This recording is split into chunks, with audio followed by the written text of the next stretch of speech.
How to find the greatest common factor. In this video, we will show you how to find the greatest common factor of two or more numbers. For this example, we will use the numbers 12 and 18. As a quick reminder, the GCF of a set of whole numbers is the largest positive whole number that divides evenly into all of the numbers in the set.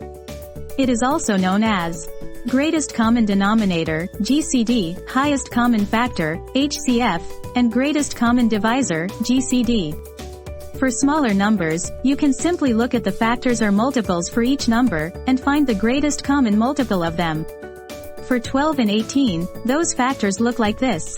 Factors for 12, 1, 2, 3, 4, 6, and 12. Factors for 18, 1, 2, 3, 6, 9, and 18. As you can see, the greatest common factor between 12 and 18 is the number 6.